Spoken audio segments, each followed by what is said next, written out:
KLC, the drum major, our professional name.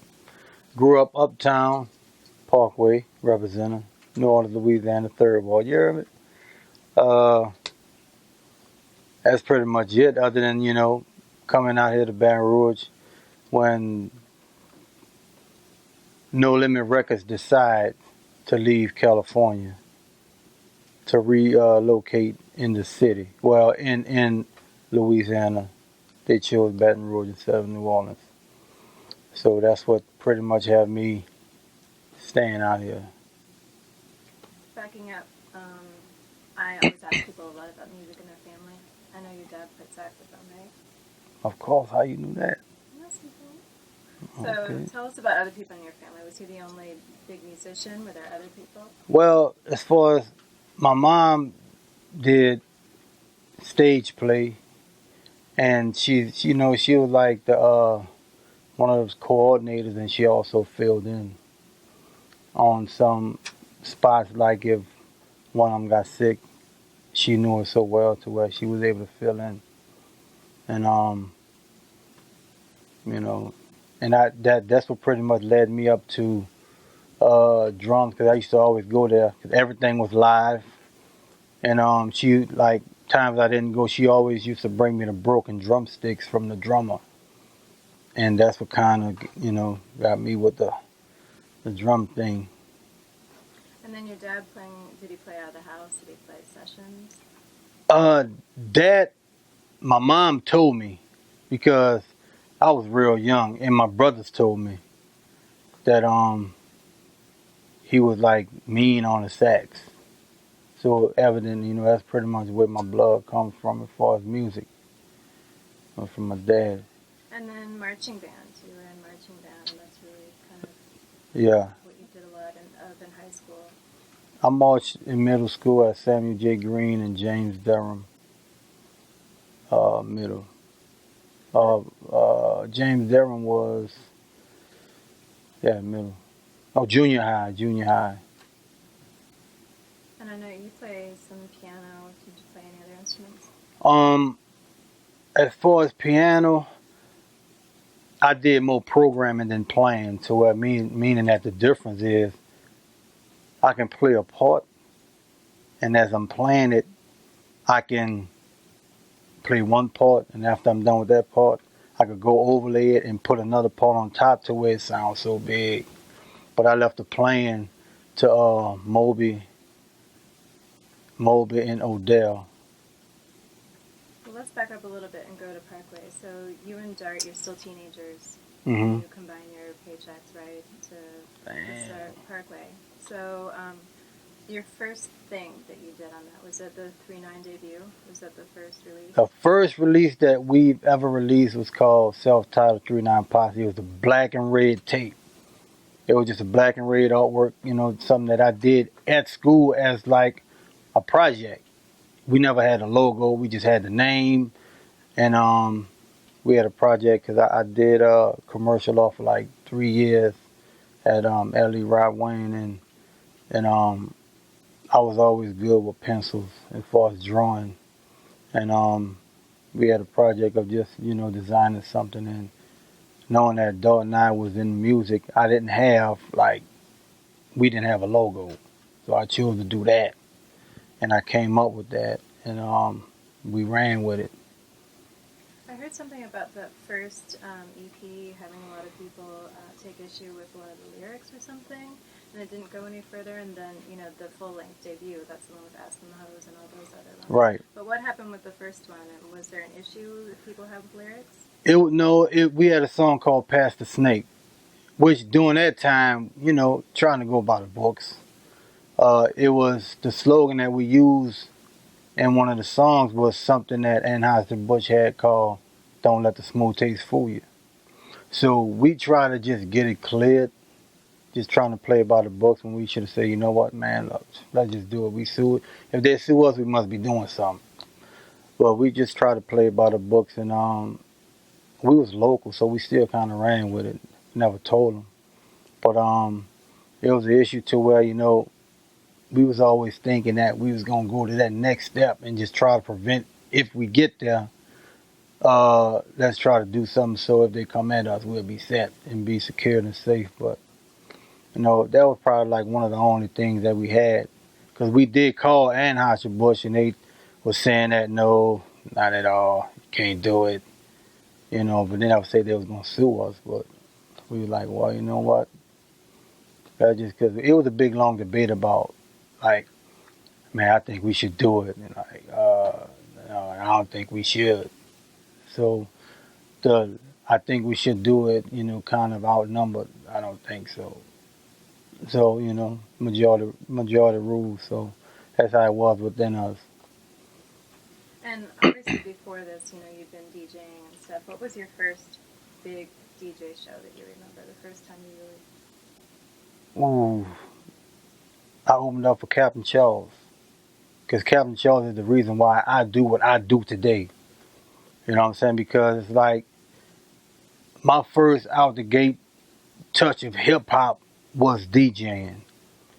I stayed on the Parkway. Capn Charles stayed on Delashay, right behind. As a matter of fact, his street was the back street of our house.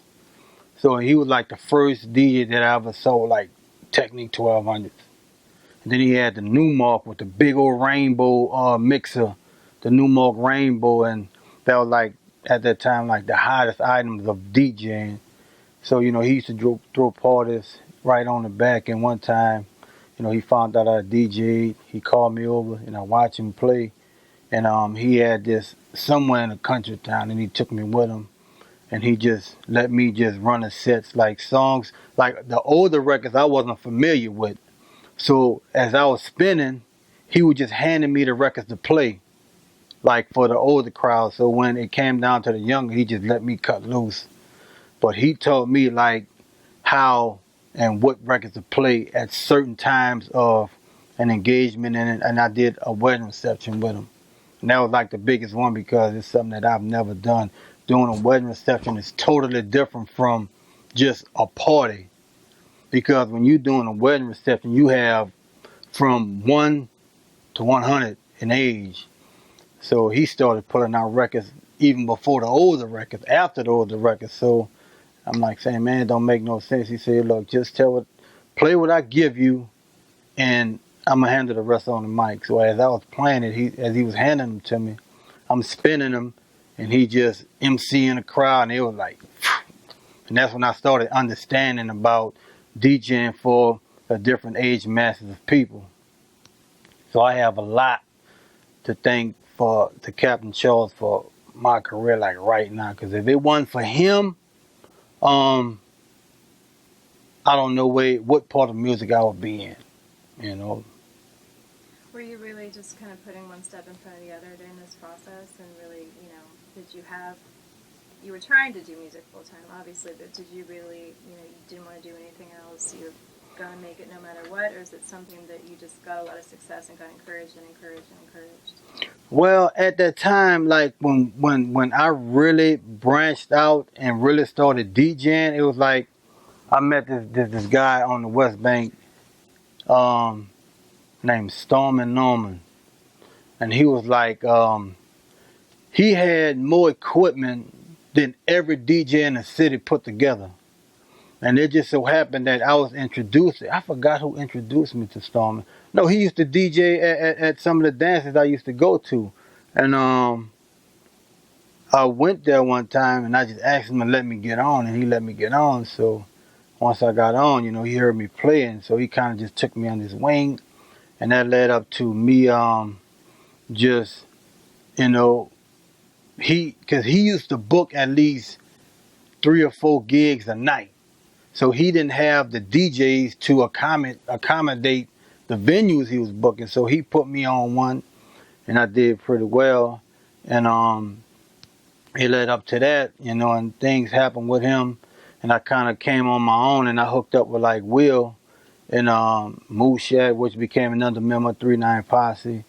And we used to DJ, like we had pretty much every school uptown set up, as far as, Booker T, Coin, Fauché, and that kind of just had me like generating money, you know what I'm saying? And so when that started coming in, you know, everything was, you know, which during that time, the money that we was making was pretty much nothing that we could take and spend, because by us having our own equipment after each gig, something was blown, needle was broke, so it all had to go back into, you know, to invest back into the company.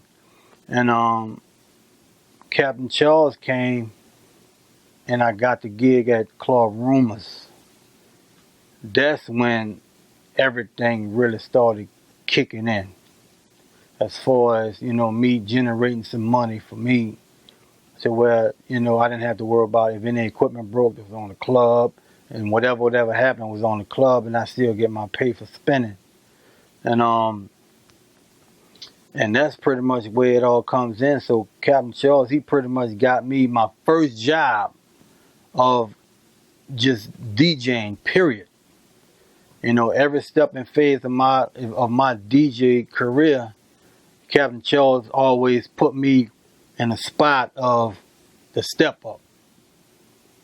And that's where, you know, I was able to, the records at the time I was producing them, and as I'm producing them and making them, I'm taking them straight to the club, and then Rumors was the hottest club, so me breaking records, especially my own, wasn't even an issue. You know, so that's, you know, and that's where it pretty much played in, as far, you know, how I pretty much upped my game as a DJ. And a lot of the records that you were selling at that time, I mean, you had a little team that was selling like out of trunks, right? Like, you know, playing in the club and selling the product that way, but you're still running like Right. numbers doing it. I know Git the Gat was like the ultimate record that we sold out the trunk. I remember, like, we had like 5 tape decks just stacked on, just looping in and out of one another. And as I'm printing them, we recorded the song on, you know what I'm saying, we had it set to that. So as I'm recording them, they going out to Big Man, Streamlines, all of the, you know, bounce clubs, flirts across the river. So, you know, we was doing that, and as they was coming, you know, I was just printing them. We had one person making a run to get blanks. The other one's out there selling. And because Git the Gat took off unexpected, you know what I'm saying? It just like once it got in the hand of a DJ, that was a wrap. It just spread it. And then like a lot of the local artists, you know, like Juvenile, Jimmy, they just started talking about the record. So by word of mouth, you know, it became a big old record, and we just went on and made enough money from out the trunk to actually press up some to put them in the stores on consignment. Soulja for Life. When we talked to Six Shot, he was telling us that his first show that he could remember was upstairs in Magnolia Project with Soulja Slim. Around that time when Soulja for Life came out, how was that received publicly? Was it crazy? Was it over the top when it first came out? Did it take some time for it to build momentum? Well, it's like when Slim Ball shot to me, and when Slim Ball shot to me, I remember that when I first met Slim, I was DJing in a Magnolia on the second tier. And that's when Slim, he really wasn't show off just like rapping, period. Because, you know, he used to bounce. But, you know, we was up in there, you know, I was spinning. Slim grabbed the mic, and the thing about it was when he grabbed the mic, he started rapping. But when he started rapping, he ducked down, you know, so nobody can see him, like by the table, and he was doing his thing. So everybody jamming, but they knew it was live. So they just looking around to see where it's coming from. And so while he was doing it, I just pulled him up, and they saw it was Slim. So pretty much it was his project, first of all. And he just started rocking and then rocking and then rocking it. So I finally told him, like, look, come by me, come on the base, come to the basement, and we gonna start recording some studio records. And one of the first songs we did was a song called Kicking It for Them Hoes. And that was like the beginning of that Soulja for Life album.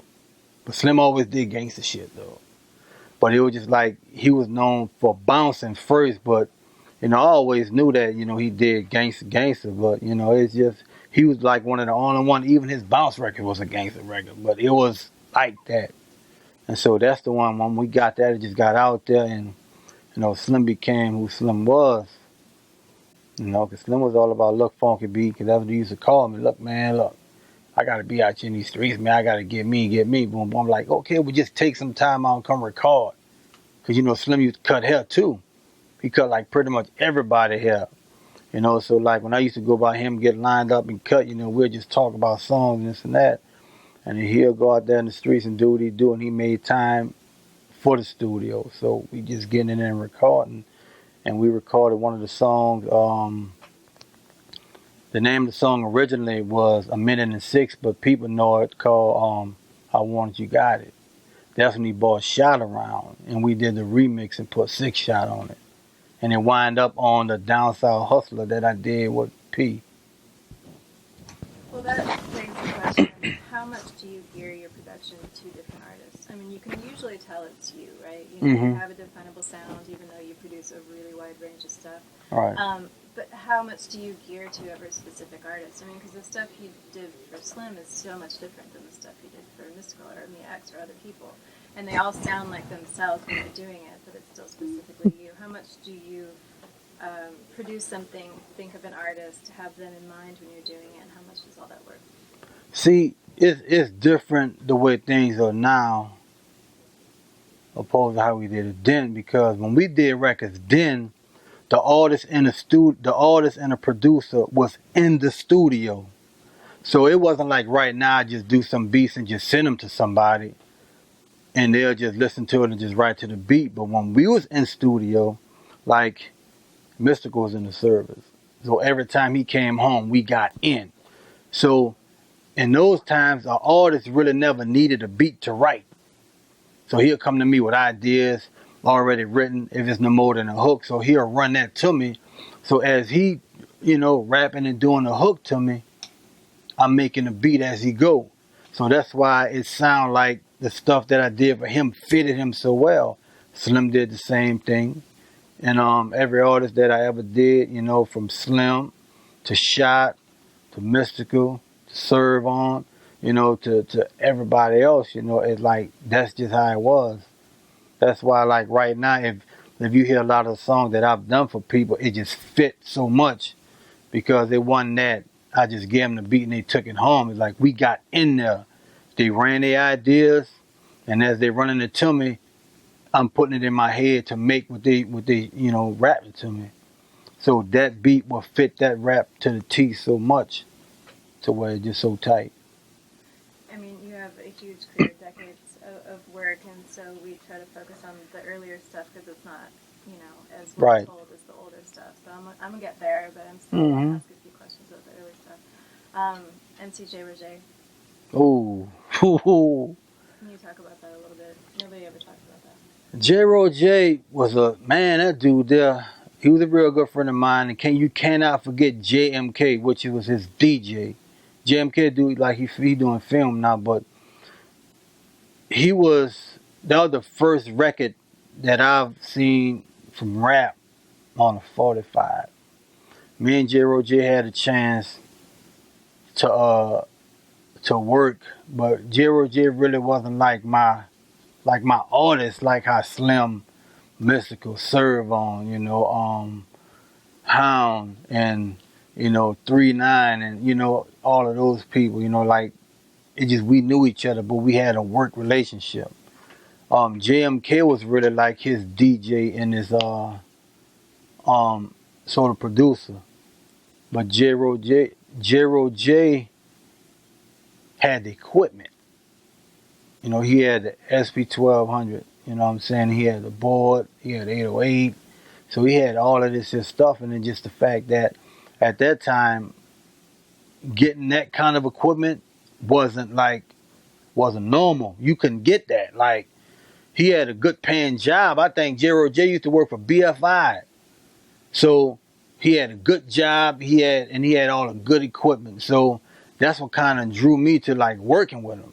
So I'll be able to get to touch some of the stuff that everybody talking about that's what's needed to make records. And so, we clicked, we did a few things but it was never put out.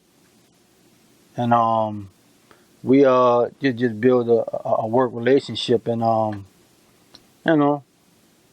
But it was really me and J, his DJ, really clicked since then, because I was the one, I bought his. As a matter of fact, I traded my gold chain for his drum machine.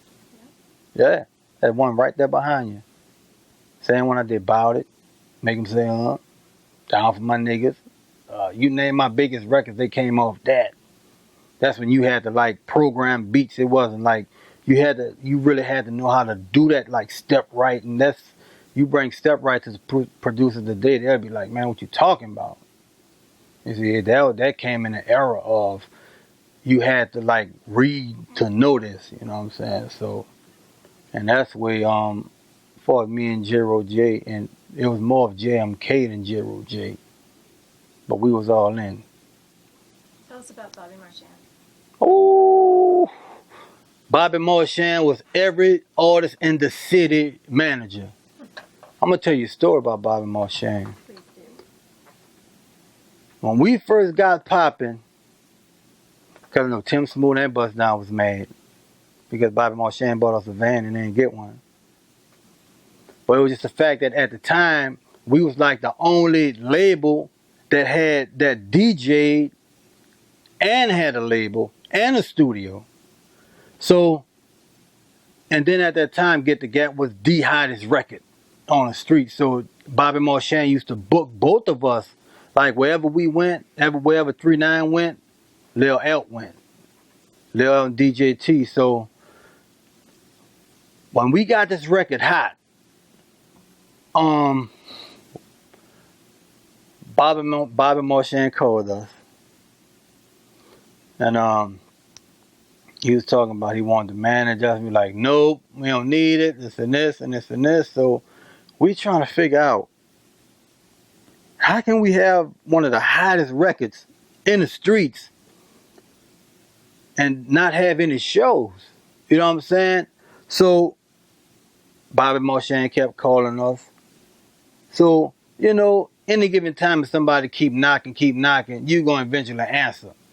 So he called us and he said, I want y'all to come to my office.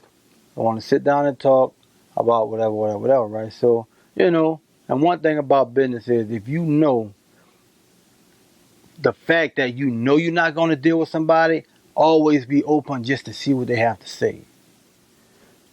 Even if you know you're not going to deal with them, still take the meeting. So it led up to that, so we took the meeting.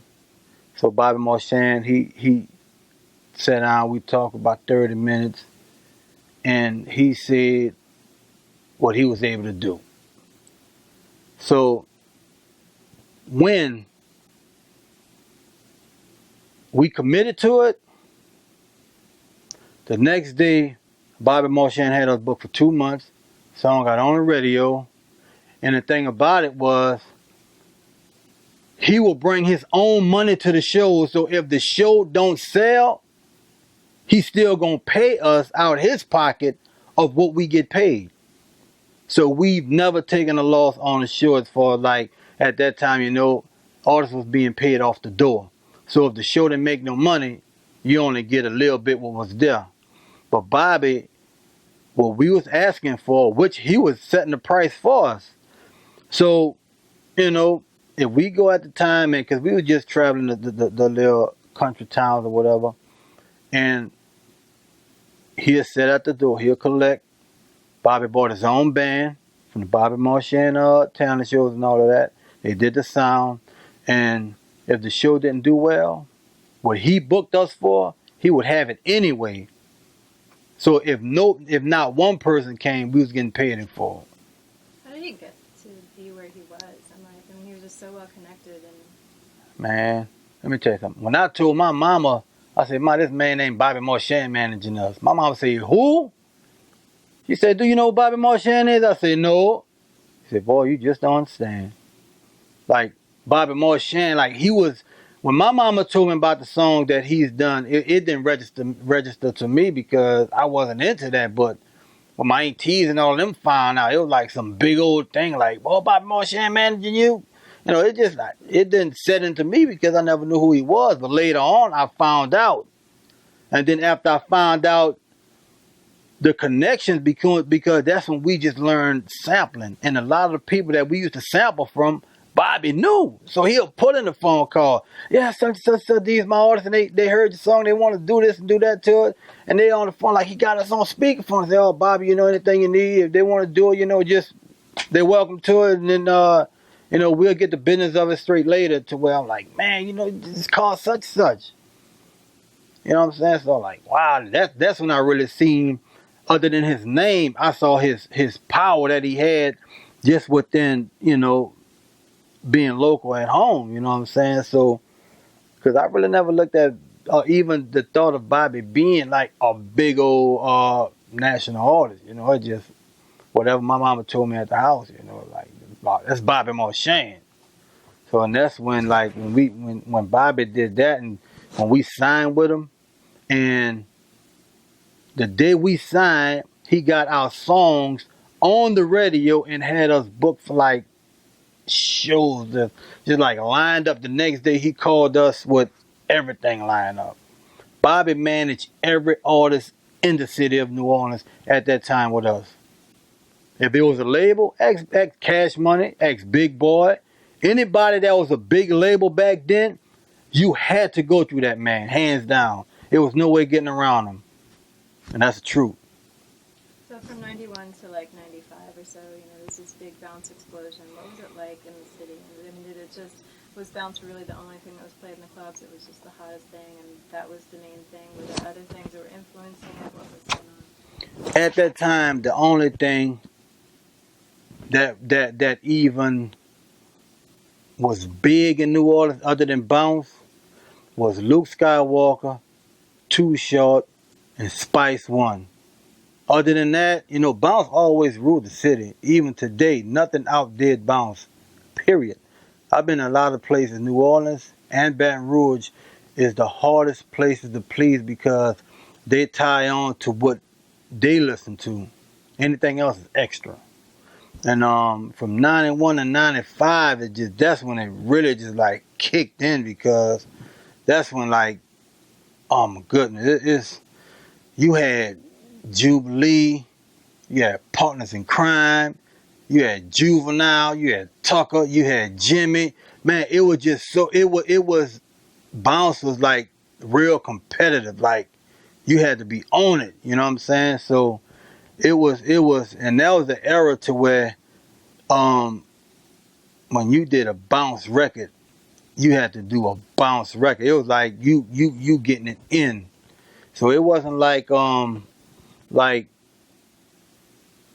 when you know the way bounce music is done today is pretty much lean on how much the producer gonna be or how much he's gonna put into a record. But like right now, like Juvenile, like can you imagine Juvenile? He wrote Jimmy's entire record, his bounce records. So you know Juvenile, like he was like writing bounce records. You know, like if you just sit down and get Neo write a record for Beyonce, Juvie was doing that for Jimmy. You know what I'm saying? And but it was like 91 to 95. Like that's the era of classic bounce music, to where what everybody is sampling now, and what they're taking from is coming from that era. Because you gotta understand, like with No Limit and Cash Money, like we made like the ultimate club music just from the city of New Orleans. Like we made true get in and get it in club music, to where anything that we do once it come on, you would definitely hit the floor. Period. There's no way of getting around or not getting on the floor of music. We made club music to where it was more about you have to make the people from New Orleans, you have to make the people move before they even gonna think about hearing what you're saying. So With No Limit then, when Beats by the Pound was assembled, I know Odell came in as a singer, right? He didn't Right. do anything else. And then Moby was the one who kind of could do lots of different stuff. He did more of the drums, just what you guys are better at. Mm-hmm. And then Craig did a lot of like the bass lines and stuff. Was that it? Well, in Beats by the Pound, each one of us had our strengths. We all was able to do everything, but it was certain things that we were strong at. Like my strength, if we were to do a Beats by the Pound song and we produce it as a whole, I would do the drums.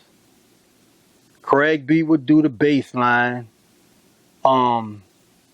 Odell would do the strings, and Moby, he was the chameleon to where like he would put something in a record that didn't make no sense, but if you take it out, it's missing. You really can't. But he was probably the most talented out of all of us. He was the only one that can pretty much do everything. Like, you know, as far as man, you really can't. I don't even know how to classify this dude, man. It's Moby, bro. Moby is he one of a kind. You just can't put a stamp on him. It's like you just throw him in the game and he gonna make a way to make it happen. But Odell was like the fingers, like he'll get in, and that's what I was telling you earlier about programming and playing. Odell was somebody you put him on a song, he'll play through an entire record, just fingering it out. And he was the fingers. Craig B, man, look, if we needed a bass line, man, you gotta throw that to him.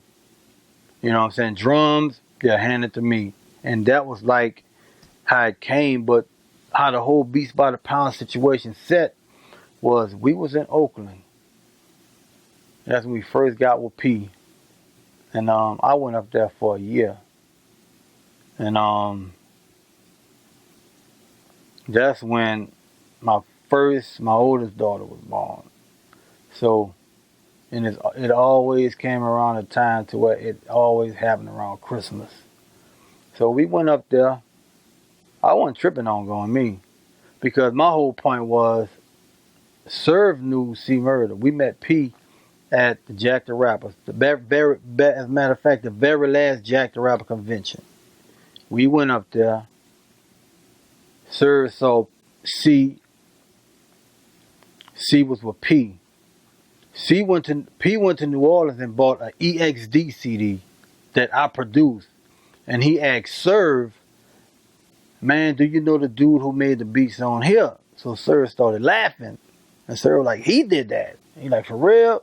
He was like, "Man, I want to invite y'all to come up to California to Oakland." You know what I'm saying? So I'm like, "Man, look." You know, I'm like, "We'll see." You know what I'm saying? So after that, we did what we did. We came back. My set back in Rumors DJing, and just so happened that at Rumors we had pajama nights.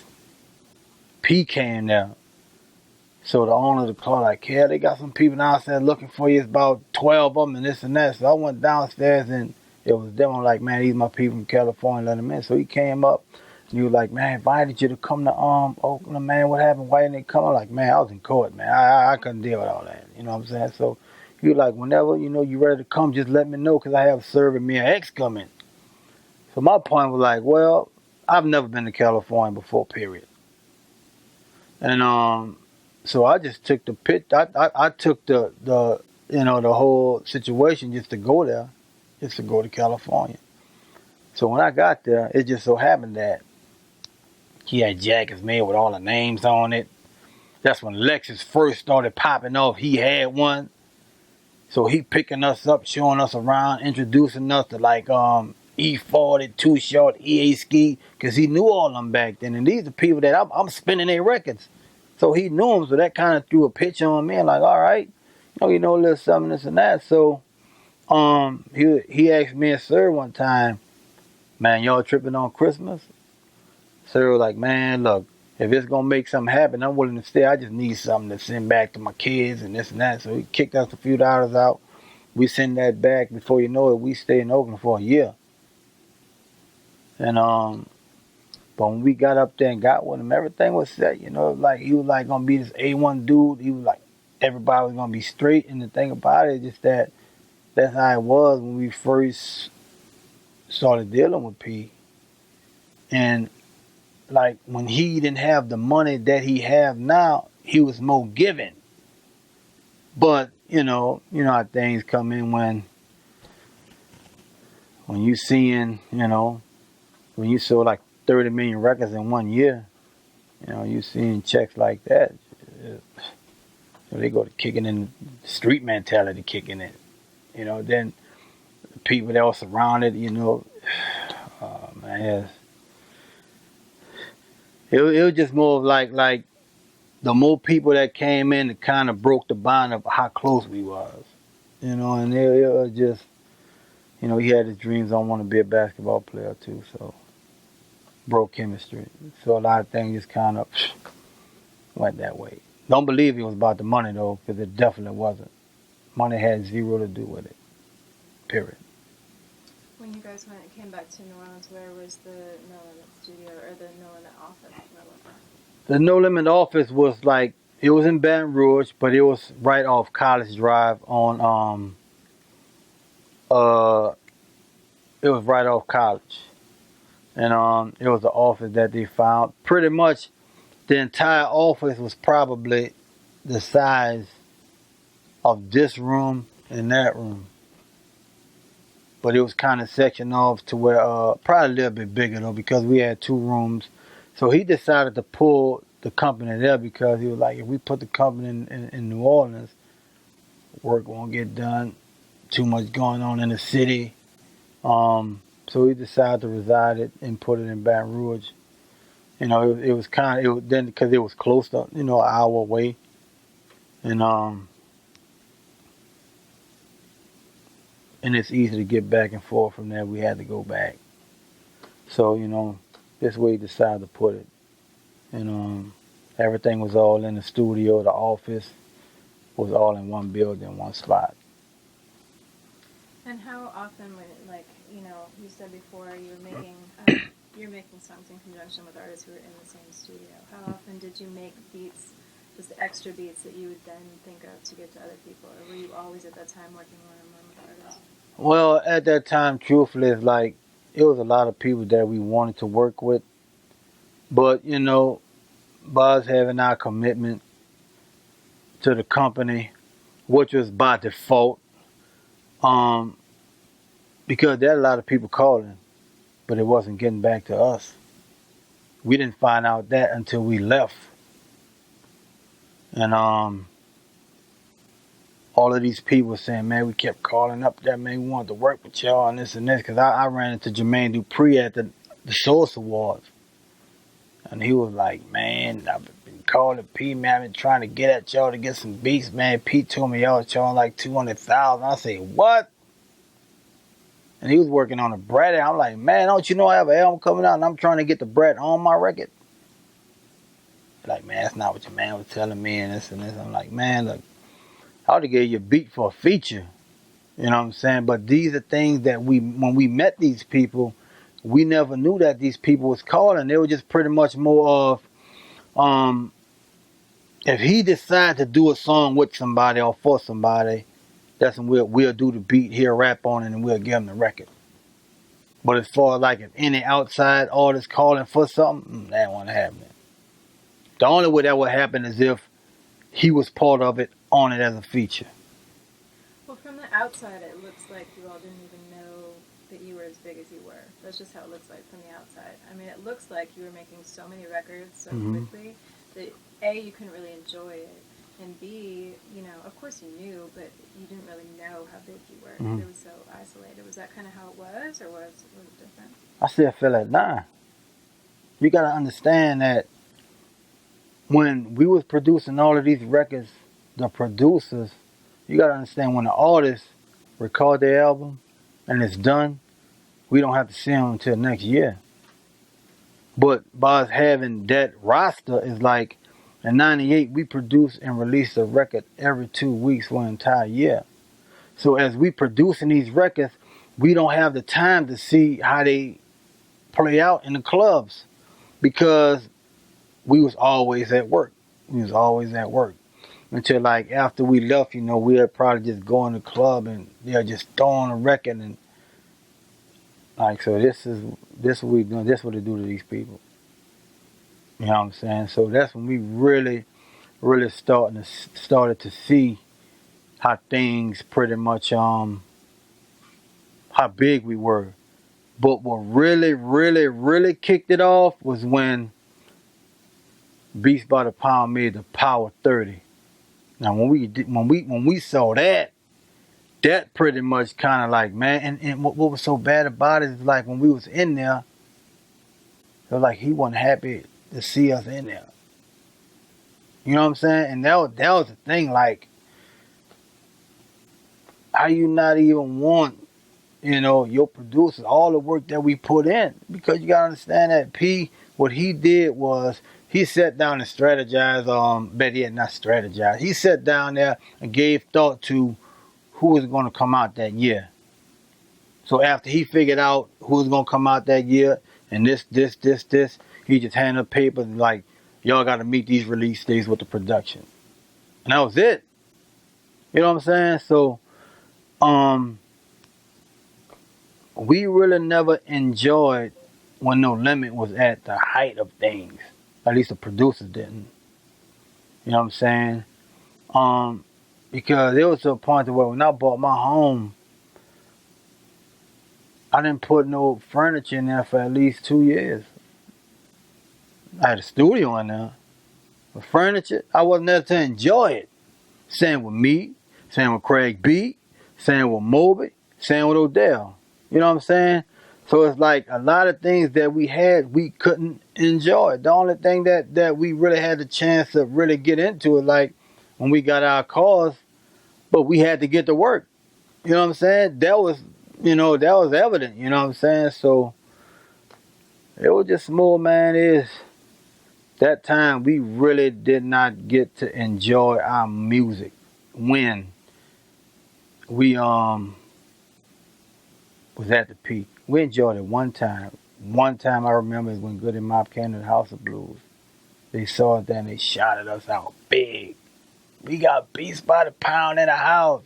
CeeLo said that. I'm like, boy, you heard that? You know what I'm saying? Like, they know. And us and Good and Mob became real close and we talked. We stayed in contact from then till now. Gip, CeeLo, Timo, Cujo, Goody, like we family, you know what I'm saying? So, but we really didn't, as producers, enjoying the stuff we did, we really never had no highlighted moments. I kind of felt bad too because I'm seeing Fresh out there on TV and Fresh getting it and boy, he all over the screen, but it wasn't the fact that, he was there because I see a camera and run from it. It's rare that you'll find an interview on me. But, you look at Odell and Moby, it was like artists, they needed that. So, but, it became an issue when some of the reviews on the album started coming out and they put, depending on the artist, they put the production as a thing that was carrying the weight for the label. And when he saw that, it kind of just started, you started kind of seeing things changing. There's nothing that we asked for. What you expect? You got some of the best producers on the planet right now. So how you not be happy with that? Just because they're getting a little shine and a lot of the interviews that we getting and some of the reviews is kind of putting the shoulders on the weight of us. You know what I'm saying? And it was just like, come on, man, it can't be that serious. How much more you want us to do, And his job, he really didn't have a hard, I'm not going to say his job was hard because one thing he did get he did get it in. But you got to understand, like Mystical, Serv On, Slim, Hound, those was my artists. Like when we had the label, they were signed to me. When I went to P, I brought them with me. Fiend, me and P was about to get in a fist fight behind that. Because Fiend came up, just wanted to talk to Tavesta about management. I brought Soulja Slim up and he talking about, man, I'm telling you, going to bring this dude up here, man. Man, look, I say, P, that boy ain't nothing to play with. Don't think if I bring him up here, you just going to be talking crazy to him. You know what I'm saying? Then A couple of people had to amen that to P. P, boy, I'm telling you. So when P finally got to meet Slim, he loved to be like, boy, I got my own Tupac. You know, that's how Slim was. But even when P took him in, you know, Slim talking crazy to him, you know what I'm saying? Like, Slim just didn't care. You know, he was like, man, you do right, you're going to get right. You know what I'm saying? But you got to understand, like, all of them is like, when P took me in, his pretty much roster was full. He got Mac, he got Fiend, he got Mystical, he got Serv On, he got Soulja Slim, which Serv was the one that told P about me, because Serv told P that the only way he coming is if I come with him. You know what I'm saying? So, you know, when he took me in, it's nothing that he really had to look for as far as an artist. But he decided to take all of the other stuff in, and that was pretty much him. Was it crazy when Snoop came? Ooh, man, when Snoop came, it's like I wasn't nervous about Snoop coming. I was pretty much nervous behind what I hear about how Dr. Dre worked. Like his being so much of a perfectionist, you know what I'm saying?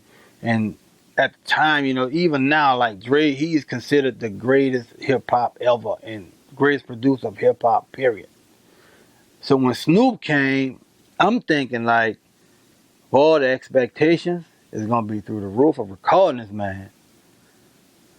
So one time, the very first song I recorded that I can remember was him and Soulja Slim.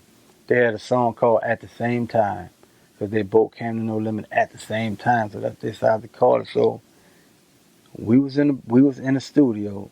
So when Snoop finally decided, you know, to get up and after he finished pinning it up, I got behind the board. Snoop got in the booth. So 5 minutes went by without nothing being said. So I'm just waiting for him to tell me some things of how he worked dealing with Drake. So all I hear is, "Hey nephew, I'm waiting on you. Just tell me what to do." I'm like, "That's it?" He said, "Yeah, man, let's go and get this thing in, man."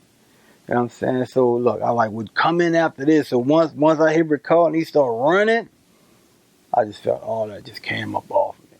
Because it just let me know that Snoop was still a student. You know what I'm saying?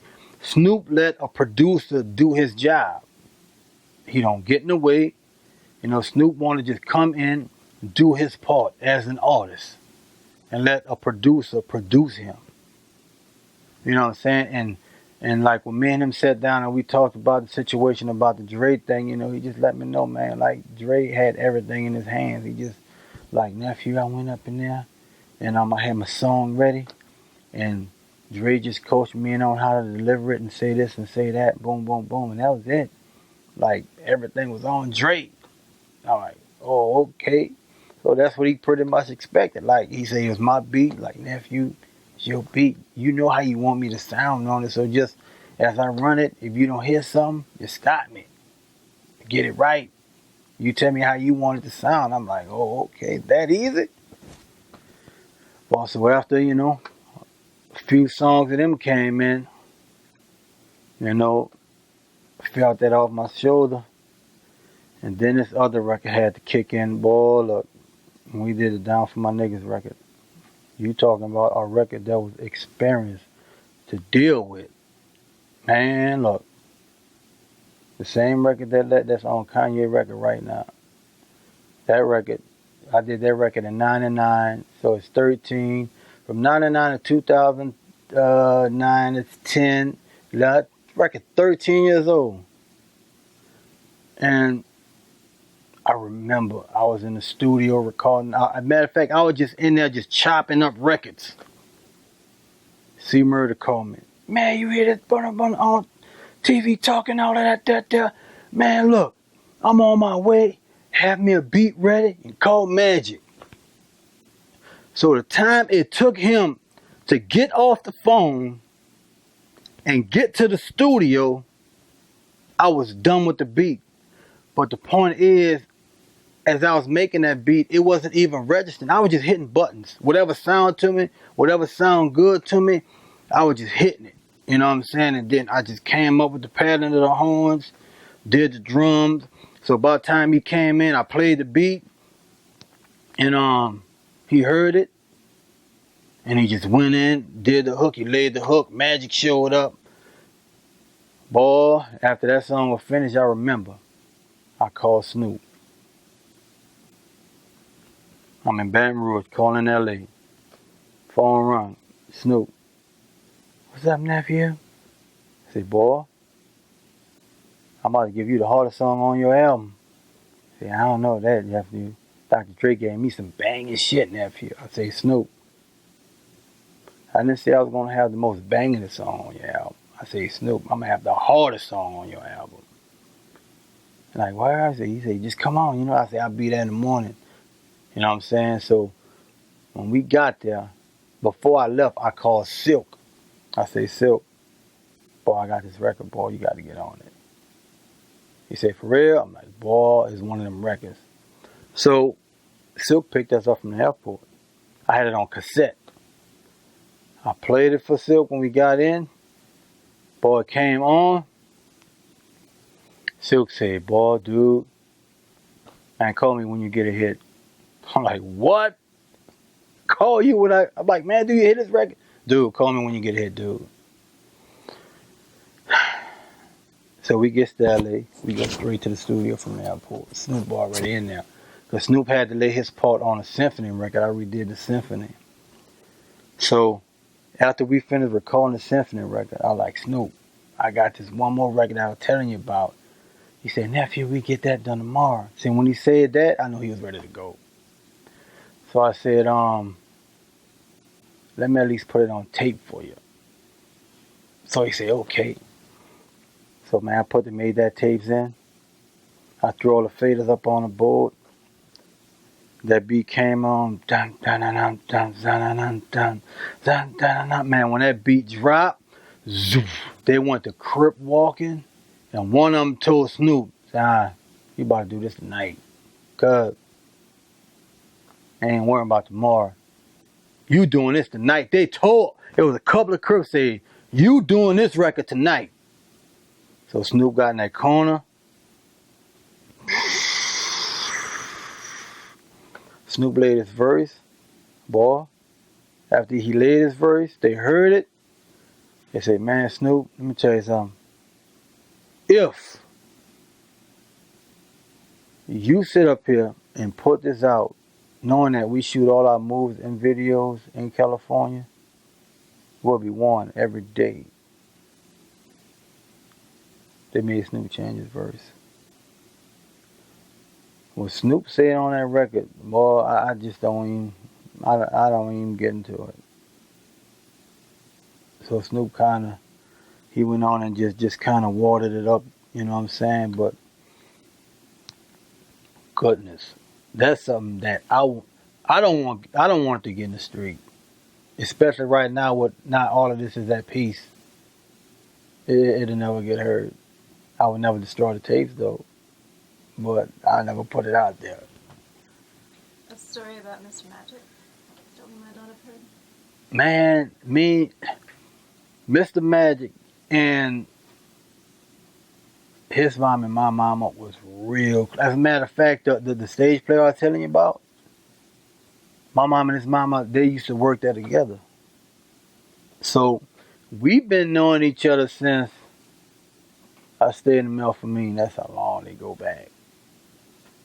You know, I remember this used to bring them over there, and you know, and me and Magic, we knew each other when we didn't know each other, but our moms was real close, like they were jam tight. So it was just more with Magic and I when we found out that was you used to come by the house, because you know we were small, we used to play together, but at that time it never registered that, you know, it was him or we knew each other. But it's something that came about, and me and him was together, and our moms was together too, and their moms was talking this and that. I'm like, hey, well, you don't remember when we used to go to the project? You know what I'm saying? Just talking about it. I never knew it was him because we was young. So we've been knowing each other all this time and didn't even know it, because when Magic came, C Murder brought him in as his artist. So it wasn't like he really came to No Limit, because C started this label. Magic was like his artist. And when he came in, it was still like all in one, you know what I'm saying? So, but it just that moment, man, when Magic wrote his verse on that Down For My Niggas record, it was like C opened it up, Magic set the tone, and Magic, he was definitely a comedian. Everybody on No Limit had a sense of humor, of comedy, you know what I'm saying? But it was like when the things got thick, when they got real, they got real. But among us, you know what I'm saying, is that we had our fun doing it. But Magic, it was like, first of all, Magic is probably like the first biggest artist from downtown Ninth Ward that really exploded. You know what I'm saying? Other than that really made a real big name national wise. But they had artists before him that did their thing. But downtown, what Magic from was, they was big on DJs before artists. You know, because it was always considered, like when we came up, that the downtown had better DJs than uptown. But as far as artist wise, Magic, he pretty much put the Ninth Ward on the map on a global level than any artist from the Ninth Ward. But he wasn't the first, but he was the one that made it be known. Like Puff Daddy started Bling, but Baby showed you how to do it. You know what I'm saying? So, and that's how it was with Magic. Like, they had artists that came from the Ninth Ward, but Magic represented it on the globe. What do you think? What to take? I haven't checked how much time is left. Favorite songs of yours, and tell us the process, how you made them. Do you have favorites? Are they hard to pick? Ooh. The most interesting story of any song that I've ever done? 2 minutes. So we were talking about if you can pick favorite songs of yours, and tell us how you made them. I spoke upon like how the Down For My Niggas song happened. But Bout It was probably the story that more pop your eyes open. Because it's like, Bout It pretty much turned out, it was a 60-second commercial that P did for Wild Wayne, which was originally supposed to be a song for Mr. Serv On that Hound wrote, called Bucking Like a Winchester. But the beat, put it like this. When I did that record, when I was working on the beat, I had like the music part, all the strings and the synths and all of that, but I didn't have the drums. So I had the drum machine in record mode, just trying to think about what I'm gonna do with the drums. So while the drum machine is in loop mode and record, everything playing, and it was pretty much like, right here is where the keyboards was, and right here is where the drum machine was. So I was turned kind of this way, so my back was kind of towards the drum machine, and while I'm just behind the board listening, my daughter at that time, she was probably about 2. She came down and just started slapping the pads on the drum machine. So I whipped her, sent her upstairs, and before you know it, that was the drums for Bout It. Cause she used to always see me just hitting the machine. So, while my back was turned, you know what I'm saying, like, it was like I said, it was in record. She just came downstairs, me unknowing it, and she just started hitting the drum machine, because she used to always see me do it. Before you know it, What she did was actually put the drums in the beat. You know what I'm saying? And that's how that record About It became, as far as, her whole part in the record itself. Like, she did the drums on that record. Are any of your kids musicians? My son, he played violin, but he stopped. But it's just, I don't know what it was, but it was a class that he took. Cause at that time you think kids, a violin, that's just not a cool instrument. But it took for him to see some guys on TV dressed straight from the hood, you know what I'm saying, like this here, hat cocked to the side, Jordans on, playing the violin. So he kind of saw it appealing. And before you know it, he told me that he wanted to play violin. I have some of it on film too. I'll find it and get it to you. You've done some, you've sampled, obviously marching band and brass band have been, really influential too, and you sampled some Rebirth, I think Lay That Pipe Down, and a few others. Mm-hmm. I mean, how specifically has brass band and marching band influenced you? Besides the snares and hi-hats and stuff that you use so prominently, what else? If you listen to every song that I've done, it just, I don't know, it have to be just something in New Orleans. It's like a brass band, you know what I'm saying, other than the drums. Now, if you break a brass band down to where the tuba will be the bass guitar, the trumpet will be the lead, you know what I'm saying? So it's like, it's just in you, because my whole style of music is based on suspense. Like, if you listen to any record that I've done, the way it start off, it sounds like something is about to happen. And horns and strings bring suspense to anything in music. Look at a horror movie to where if you could tell if something is about to happen, you're going to hear strings in any horror movie. And that's how it always was. It's just that the horns always came from, I guess, a brass influence from the city, you know what I'm saying? And it just, those two elements is something that will always be in anything that I do, because those are two instruments that'll grab your attention quick, off top, and I've always been stuck with those two instruments.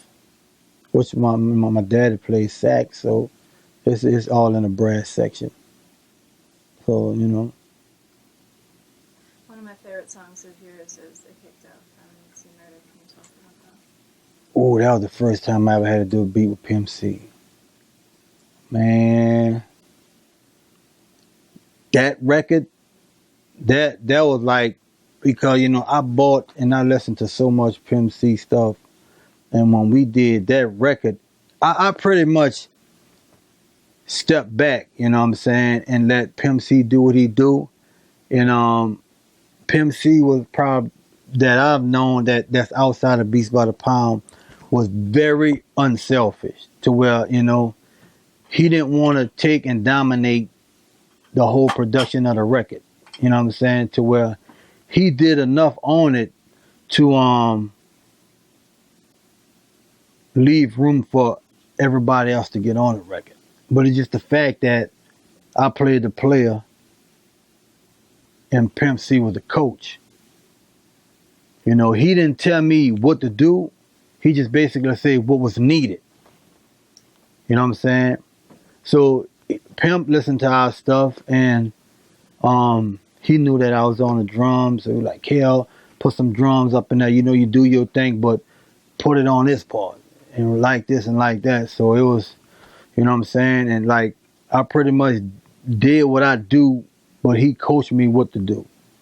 You know what I'm saying? And it just working, and that go the same with, when we all did that record, that was just my part of doing it, because I think Moby and I think Craig B had something to do with that record too. But just the fact that when we did that record, just being in the studio with Pimp C, like I was saying, like when artists just get in the studio with the producer and make the record, it was like you have all these producers that we didn't get in the way of each other.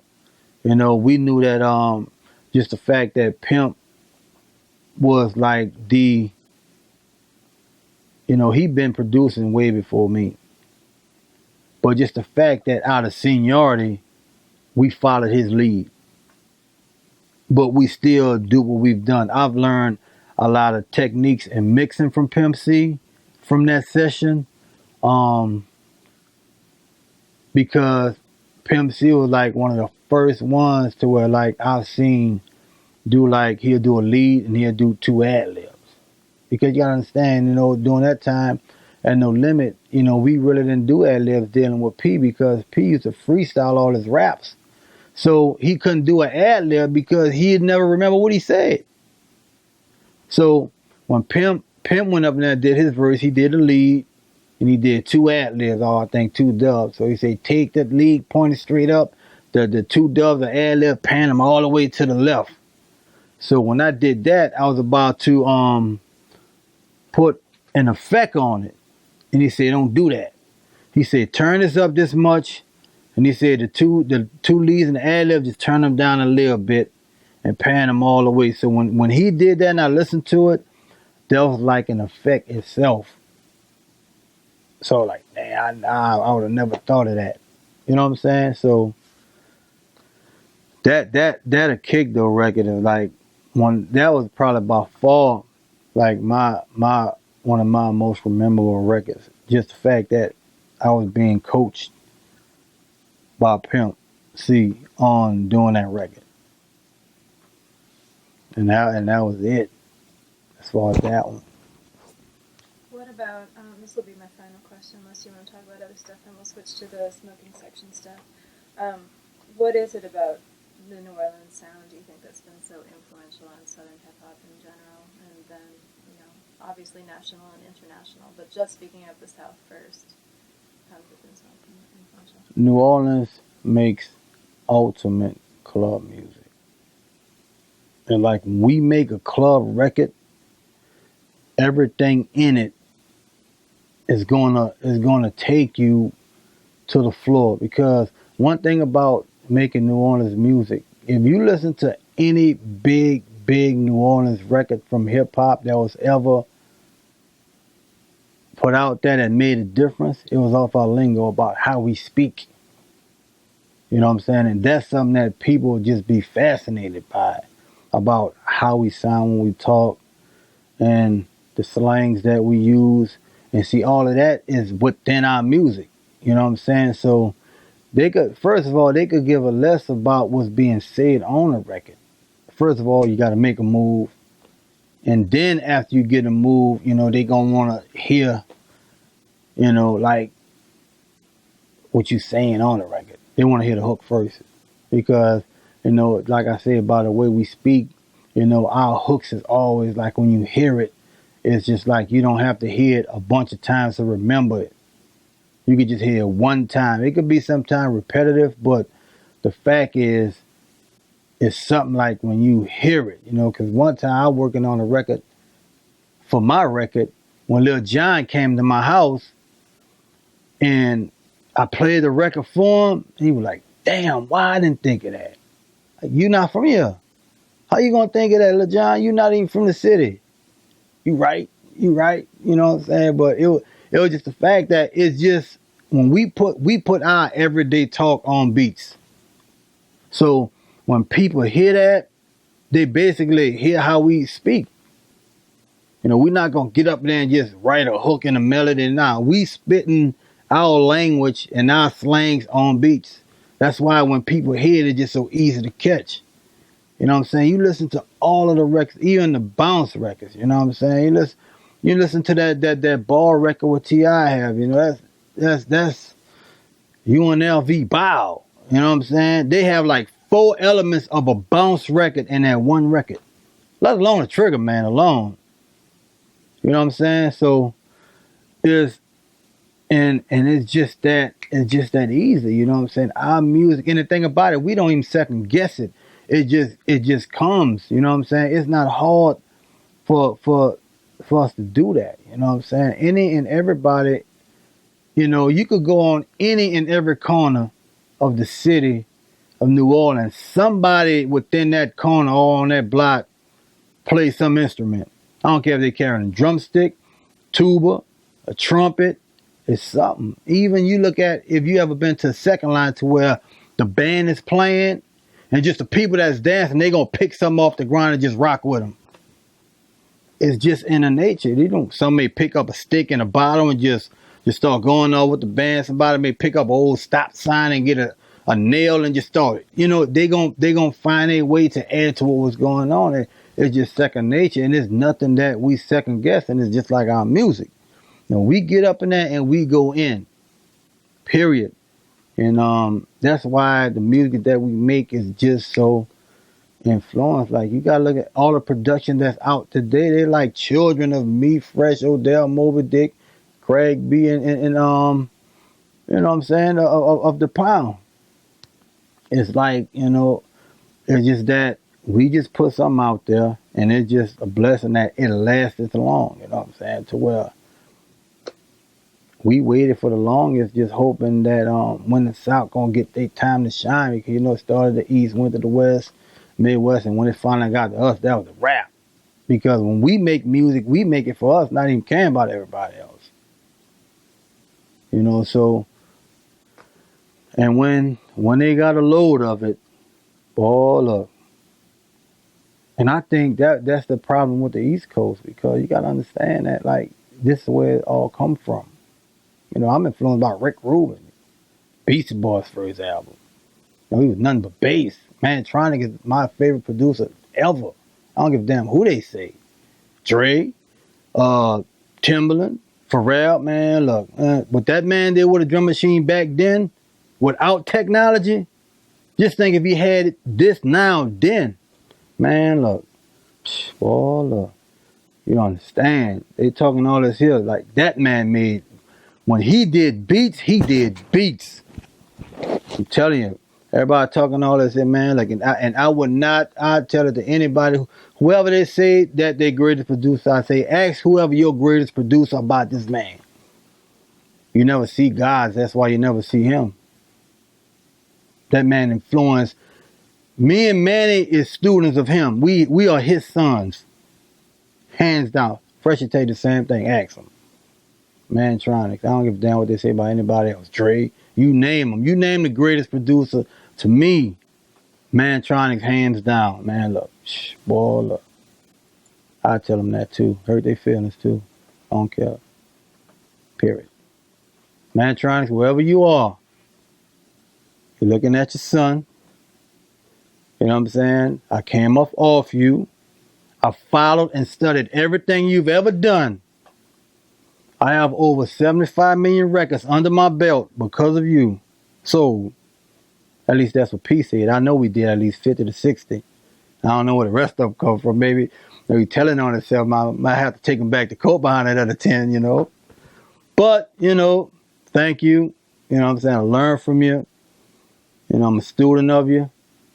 And another thing, Mantronix, he was the one that signed EPMD, if people didn't know. Boom. You heard me? You're welcome. Now switching to the smoking section, they want a quick, 2-3 minute thing they can put up on the website that's an unedited video, just really quick about Kanye. So you already did the long version. I hate to have to make you redo any of that, but basically where the beat came from, how it was produced, why you chose C-Murder for it, the reception, why so many DJs were banning it at the time, refusing to play it, and then how you feel about Kanye. Well, first of all, it's like,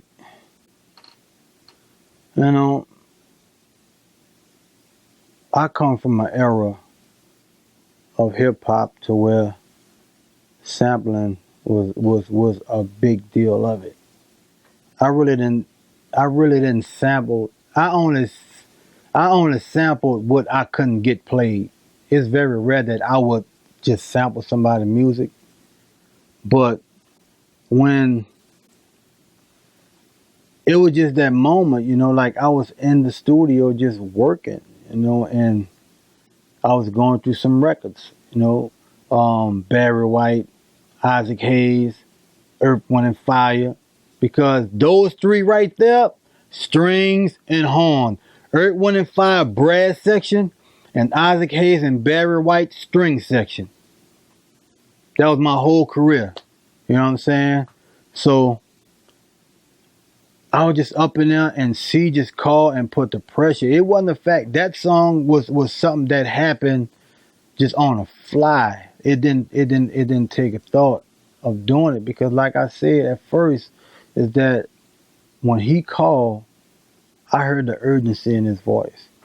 Whatever ticked him off, he was meaning to get that out quick. So, like I said, the minute he called me and said, call Magic, I'm on my way, have something ready, it's just that I already had enough in the machine to work with. So I just started hitting buttons. So as I'm pressing buttons, hitting record, and this and this and this, I'm just putting everything in on the fly. So by the time when he got there, I stopped doing what I was doing and just played it for him. He listened to it, okay, let's record it. So as I was, putting it, recording it to aid that, he just started writing the hook. So after he did that, Magic came in. He ran the hook to Magic. That's all he needed to hear, because the beat already was driving him. And Magic just started going in. He did his verse. Magic got up in there, had a cigarette, had his hat, just going in, just running. That's how he always was.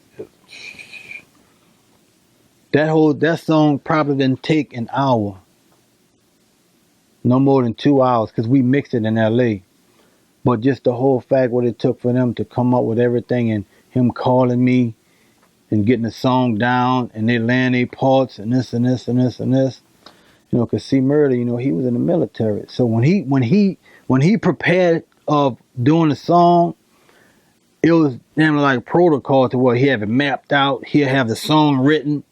He'll have all his ad libs highlighted and all of that. So when he went in, he knew exactly what was going to be said, what song or what words that he was going to ad lib, and he just got in. Magic, he just went in, laid what he laid, and just played it back and just flew through his ad libs, and that was the rap. You know what I'm saying? And it's like when I talked to Snoop about it, Snoop told me, he said, nephew, I owe you for life for this one, because you gave me a classic Southern record. You know what I'm saying? Like, man, I can always come down south and have a record that I know when I perform, I'm going to rock it. And the thing about it, Snoop come and don't even do his verse. He don't. He'll do C verse, and he'll do Magic verse. But one of the biggest highlights was when I signed the deal, when me and Craig B. Odell and Mobley, when we signed the deal with Asylum Records, we met Joey. He was like one of the heads over there with him and Todd. And Joey and Funk Master Flex was like this. So when me and Joey talking, he found out that I do that record. He said, man, don't you know this Funk Master Flex favorite record? I'm like, what, that? He said, I'm like, for real? He said, yes, indeed. I'm like, damn. And that's when, when Flex, because they say when Flex drop a bomb on it, that was like the world was going to hear it. But when he told me that was Flex one of his biggest records, I'm like, hey, I didn't touch New York. Well, what was everybody's reaction to getting, so many DJs refusing to play it because of the issues involved? Nah, if they refused to play the record, it probably more of what the hook was saying. And it depend on where you was playing it. Down south, you didn't have no issues at all with that record. But in certain clubs, they had issues because just of the subject matter of what was being said on the hook. And that was pretty much it, you know what I'm saying? So it really didn't stop because it was an underground record that caught mainstream.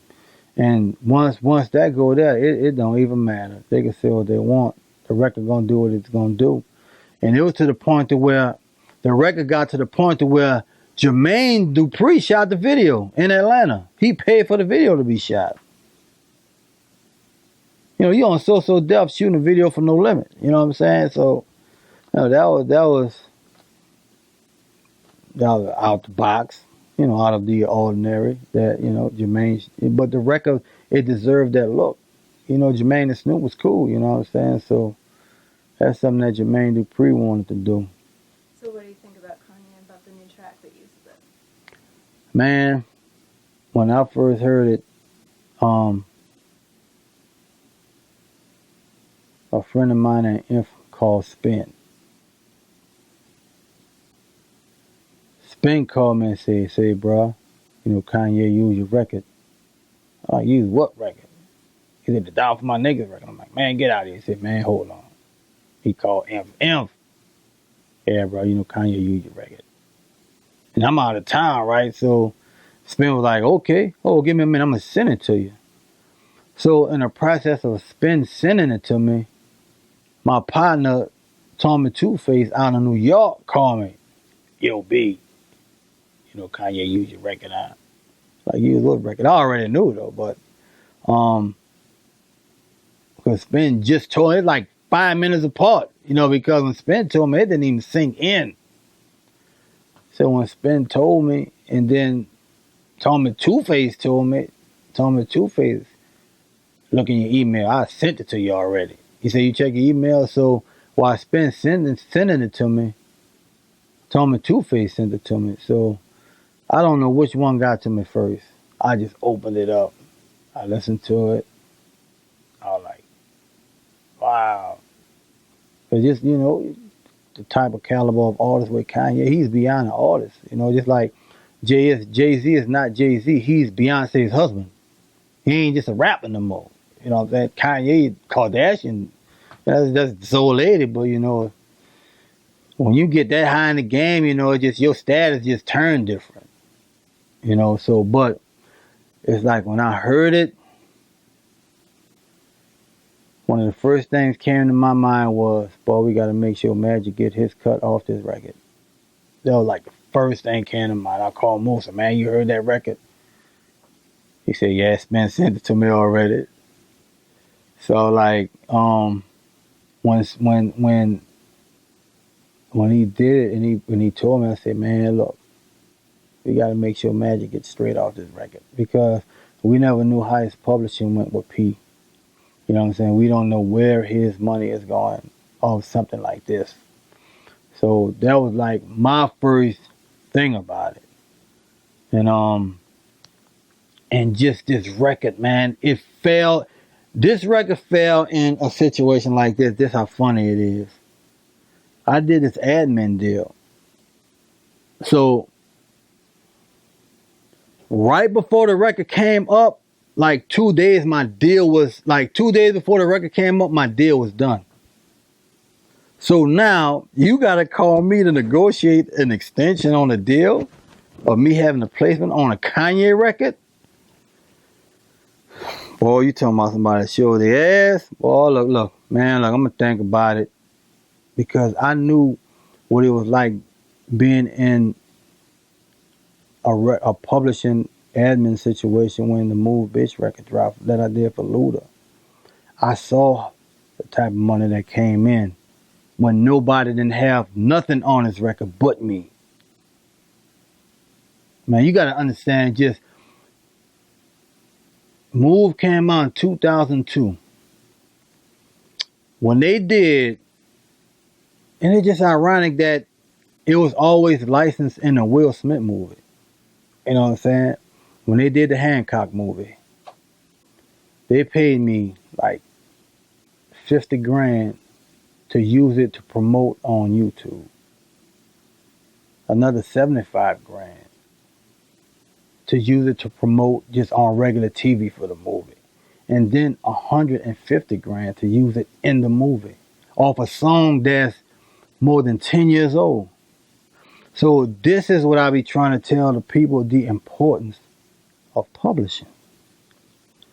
So it's not like the record is going, the album that it's on is still going to sell those kind of numbers when it was hot. It's just after the fact, when these people want to use your music and shit like this, is when it counts. You know what I'm saying? You gotta understand, like when you hear a Beatles record on car commercial, they probably paying them people like $500,000. You know what I'm saying?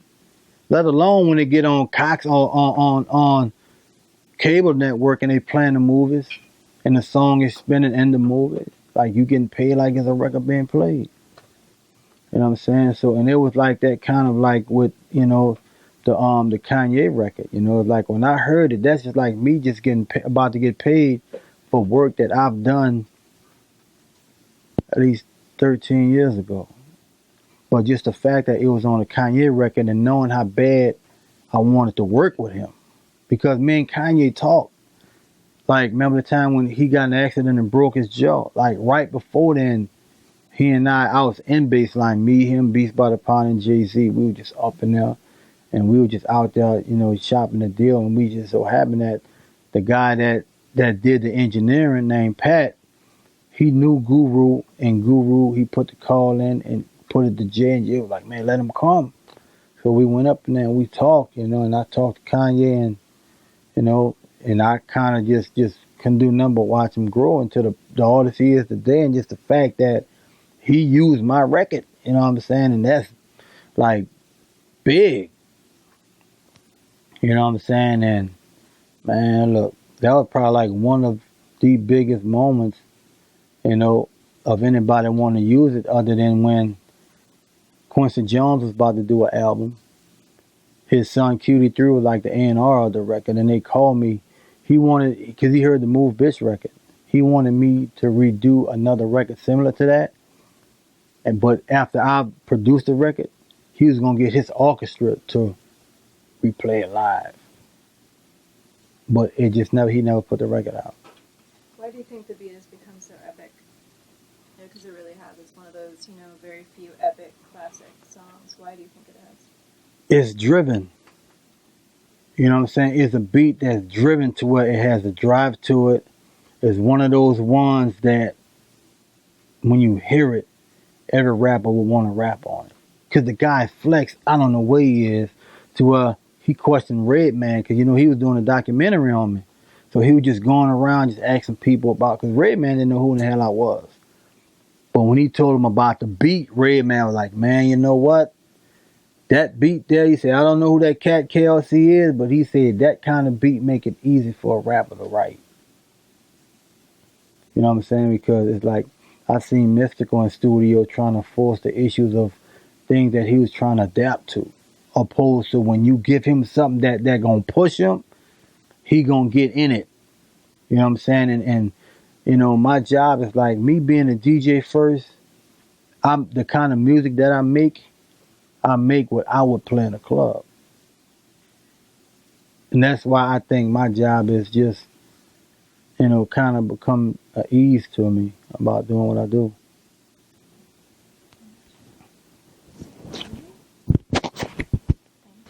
You're welcome. Mantronix, peace.